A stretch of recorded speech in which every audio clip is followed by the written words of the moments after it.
To prevent the Earth from reaching year zero, what are some of the changes we need to make? Our demands: government stop subsidizing animal agriculture and start promoting organic plant agriculture. 2, media report the truth about animal agriculture's devastating impact on human health, the environment, and our fellow creatures. We plead, 1, environmental, conservation, health, animal welfare, and religious organizations adopt a public vegan policy. 2, consumers stop buying animal products.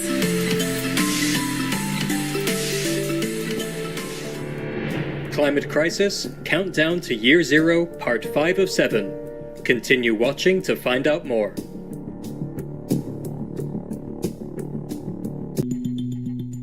Warning: you might find the content here disturbing, but the truth must be revealed. In our previous episodes, we learned that at our current rate of devastation, we could destroy the Earth by the year 2026. However, if humanity makes a global shift to a vegan lifestyle, we can save and restore the planet. But how can we make this change by 2026?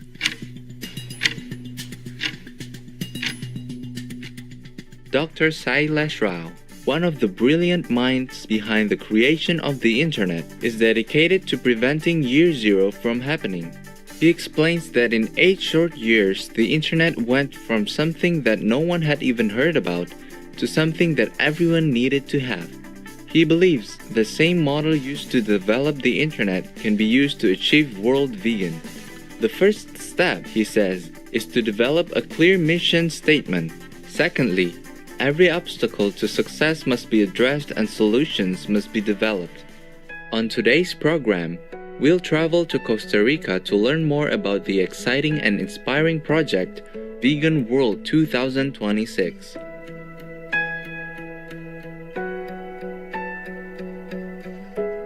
I was just looking at that beautiful tree. It's a tall one. It's called Mountain Guarumo. It's funny how it fights to get light, then it flourishes beautifully. So the mission of Vegan World 2026 is to co-create a culture of normalized nonviolence. So we are on top of a hill that used to be coffee farms and cattle ranches, and it has now been turned into a native forest. And the idea is to understand how to live in harmony with nature, so that we are not running away from animals, we are not running away from spiders or killing them off when they come into our homes. We are figuring out how to live in harmony with nature. We have to transition to a way of living where we can return land back to nature, bring back the forest, bring back the wild animals, so that we can sequester carbon, heal the climate, and solve the biodiversity loss issue. So essentially returning Earth back to its pristine form, Eden, back to nature. We are taking care of animals as opposed to constantly killing them, which is what we're doing now. I mean, the conditions are right for a rainbow. The sun is just peeking out. Critical mass is less than 3% of a population moving in a particular direction. There is no way to humanely kill an animal. When you become a vegan, you are actually regaining your purpose. Awakening to Survival 2026. We envision a world of love, unity, and abundance, but this requires us to change course at this perilous time. Since 1970, more than half of wild animals have been killed. At the rate we are killing wildlife, we will virtually have no wild animals left by the year 2026. This loss means whales, penguins, monkeys, koala bears, tigers, eagles, giraffes. None of these animals would be left except in zoos. This is the biggest crisis of our lifetime because it threatens our very existence. This horrific milestone will mark an ecological turning point. Year zero will present unimaginable extreme weather on a scale that the human race has never experienced. Extreme drought, massive wildfires, flood events. That extreme weather will in turn trigger political and societal disruption and chaos as millions are displaced and become refugees. From cities to rural areas, land and homes will become uninhabitable. Animal agriculture is the leading cause of global deforestation, habitat destruction, soil degradation, wildlife extinction, and ocean dead zones because it's so resource intensive and highly inefficient. Animals eat almost 40 times what they produce as meat, dairy, or eggs. 83% of agricultural land is currently used for raising farm animals for food. The good news is more than 80% of the food humans consume is already plant-based. Less than 20% of the food humans consume is meat, dairy, and eggs. When we reduce that percentage to zero by 2026, we will have made substantial progress towards reversing climate change, wildlife extinction, and deforestation, thereby preventing year zero. It is totally unnecessary to eat animals for health or survival. Following a plant-based lifestyle can reverse and prevent 14 of the 15 leading causes of death. Due to the increasing variety of plant-based food options, it is now easier than ever to go vegan. Therefore, it is totally unnecessary to exploit, enslave, torture, and kill animals, or to engage in institutionalized animal abuse. We reject the system of forced breeding, mutilation, and killing of animals. We demand the system of normalized violence be replaced by a system of normalized nonviolence. We commit to supporting this vision and to assist in the joy and wellness of all beings through a vegan lifestyle. Our guiding principles are: 1. All animals have the inalienable right to live free of exploitation, forced breeding, torture, and slaughter. 2. We reject the idea that religious beliefs, cultural traditions, and economic arguments are valid reasons for denying them these inalienable rights. 3. We believe in the intersectionality of these basic rights with inalienable human rights.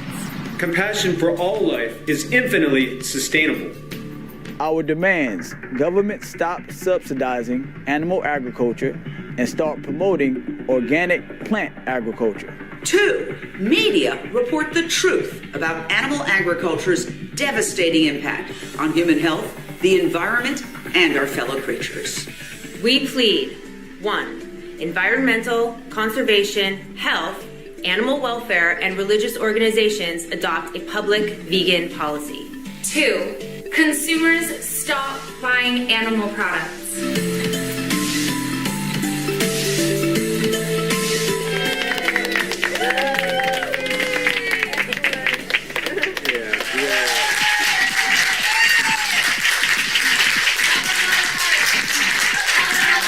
I'm so grateful to all of you, for coming together to start this process off. I went through something very similar with the internet. We did exactly the same thing during the internet era.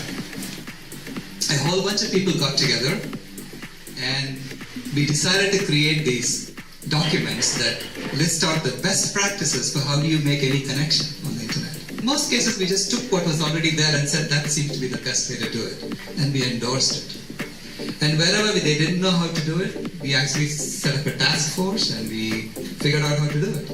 How are y'all doing? Our question was within the workforce development umbrella. And the question was, how do we provide jobs for those leaving slaughterhouses and other animal harming jobs? Nobody wants to work at a slaughterhouse. It's alternative production. And when you're good with your hands, farmers of old could do anything. There's a tremendous commonality between chicken farming and mushroom farming. One of the answers is going to be grassroots, literally, like individuals being there, boots on the ground. So if we, as vegans, we go to them, walk with them. Here's a bridge.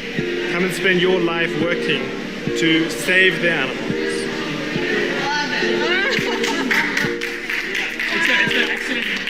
So same if we act to the same process. When, we have these incredible companies which are plant-based. So our group came up with, I think, a really exciting campaign idea to start a campaign that gets plant-based companies to offer first right of refusal for jobs to current slaughterhouse workers. Isn't that cool? So the way it worked this weekend, we basically identified questions in different areas. What are the questions we have? How do we make the transition?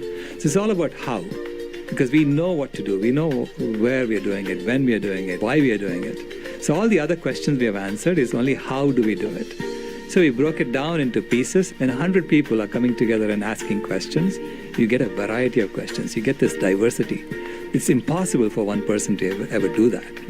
And then people can walk around and say, okay, I'd like to address that question. I want to work on that question. So then we create these study groups around these questions that haven't been answered. How do we end subsidizing animal products for food? And as a corollary, how do we get animal agriculture to pay for their fair share of land and water that they use?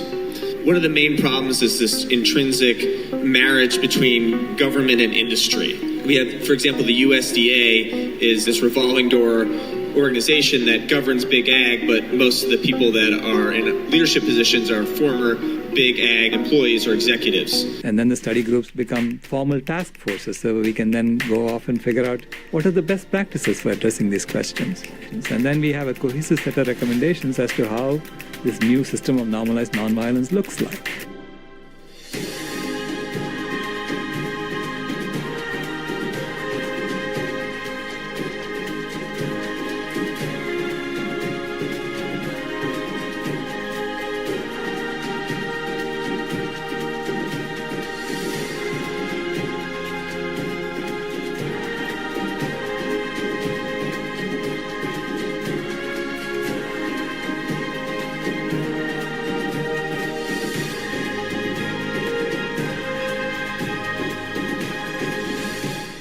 How exciting to learn about this promising method to promote veganism around the globe. May all those involved be blessed abundantly.